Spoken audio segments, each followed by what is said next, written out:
Most Christians picture Jesus on the cross with nails through his palms.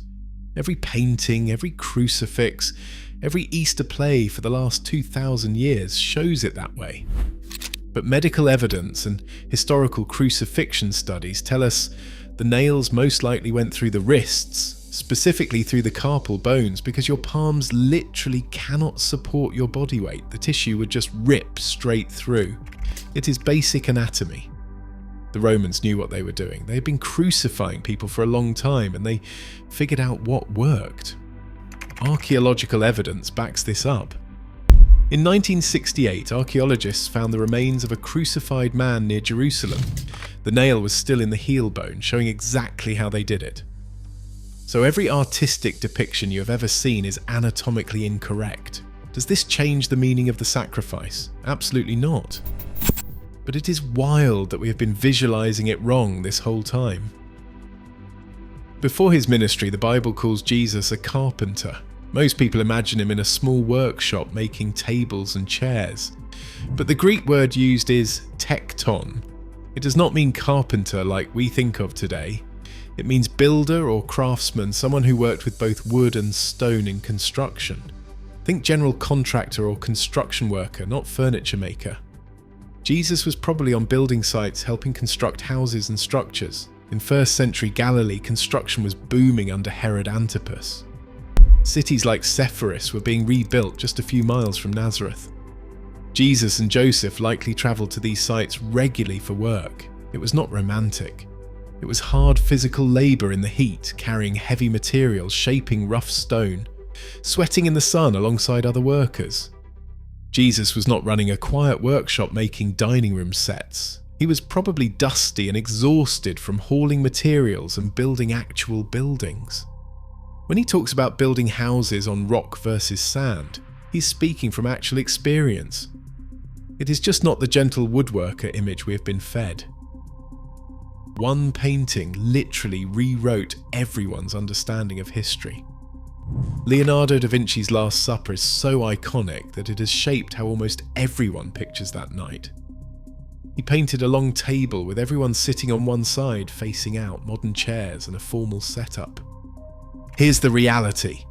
1st century Jewish meals looked nothing like that. People reclined on cushions around a low table, leaning on their sides. There were no chairs and no formal straight line of people. That is why the Bible mentions John reclining on Jesus' chest at the Last Supper. That sounds strange if you picture Da Vinci's painting, but it makes total sense with actual meal customs. Everyone was sort of leaning and lounging around this low table. It was intimate and informal. Da Vinci painted it in Renaissance style because that is what made sense to his audience. He wanted every face visible. He made artistic choices that worked brilliantly for a painting, but they bore no resemblance to historical reality. And now that image is what most people think happened. You know how we say Jesus carried his cross to Golgotha? Here is what most people do not realise. The Romans did not use just one standard cross design. And here is the interesting part. Often the vertical post was already there at the execution site, sometimes a permanent upright beam. The condemned person usually carried only the horizontal beam called the patibulum. This actually explains a ton. How could Jesus, after being tortured and beaten, carry an entire heavy wooden cross through Jerusalem? It always seemed physically impossible. A full cross could weigh well over 200 pounds, but a crossbeam alone would be maybe 75 to 125 pounds. Still incredibly heavy and brutal, especially carried on lacerated shoulders, but physically possible. The patibulum would be tied across the shoulders behind the neck, forcing the condemned to walk with arms spread. This also explains why Simon of Cyrene was pressed into service to carry it part way. Jesus was not weak. He had been whipped, beaten, and was likely in shock. The Romans wanted him alive for the crucifixion, so they grabbed someone from the crowd to help. Quick clarification that matters more than you'd think. Jesus did not have just 12 disciples in total. He had many disciples. The word means followers or students. The 12 were specifically the apostles, his inner circle of leaders. But many other people followed Jesus and learned from him. The Bible names women disciples, including Mary Magdalene, Joanna, Susanna, and others. They travelled with Jesus and supported his ministry. Mary Magdalene in particular has been given a bad reputation in tradition as a prostitute. The Bible never says this. She was one of the most faithful disciples, present at the crucifixion when most of the men fled. She was the first witness to the resurrection. That is huge. In a culture where women's testimony was not even considered legally valid, Jesus appeared first to a woman and made her the first evangelist. At one point, Jesus sent out 72 disciples on a mission. That is far more than 12. The movement was bigger and more dynamic than we usually picture. Sunday school teaches gentle Jesus, meek and mild, right? Soft-spoken, never raises his voice, turns the other cheek, loves everyone equally. Here is the thing, that is only half the picture. Jesus absolutely showed love and compassion. No question. But he also showed righteous anger when it was needed. The temple incident is the obvious example. He did not politely ask the money changers to leave. He braided a whip, flipped their tables, scattered their coins, and drove them out. This was not calm Jesus. This was furious Jesus. Think about what this scene actually looked like. Jesus took the time to sit down and braid a whip from cords. That is not a moment of lost temper. That is deliberate, building anger.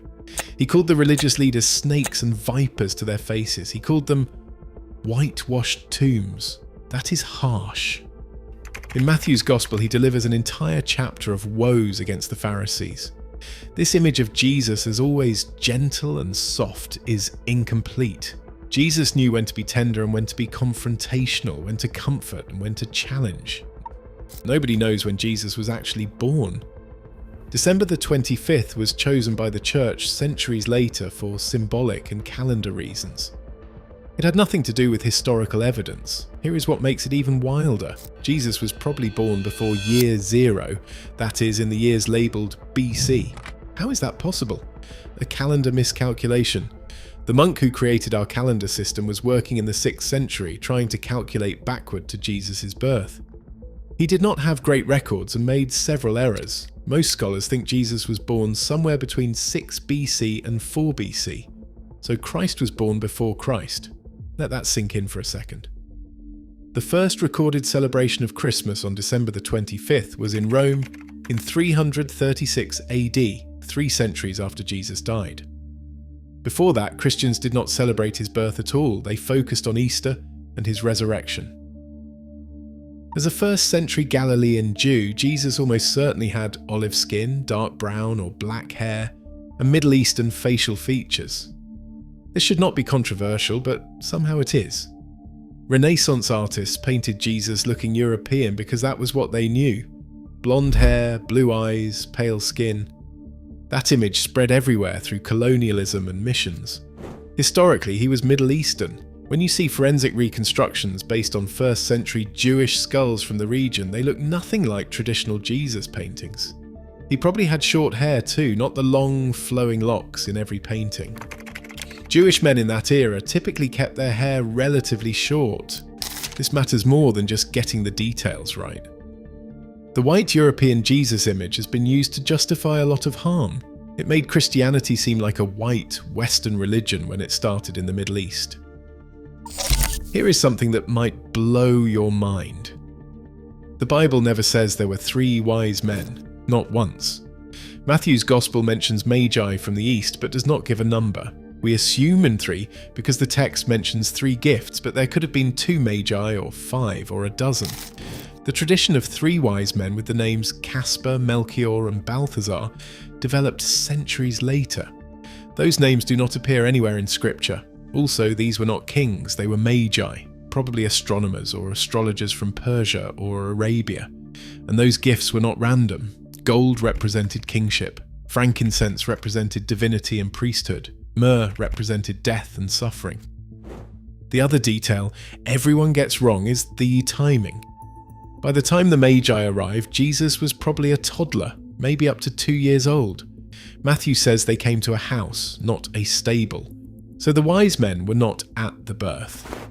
They came later, possibly much later. Last thing, and this is actually the most important theologically.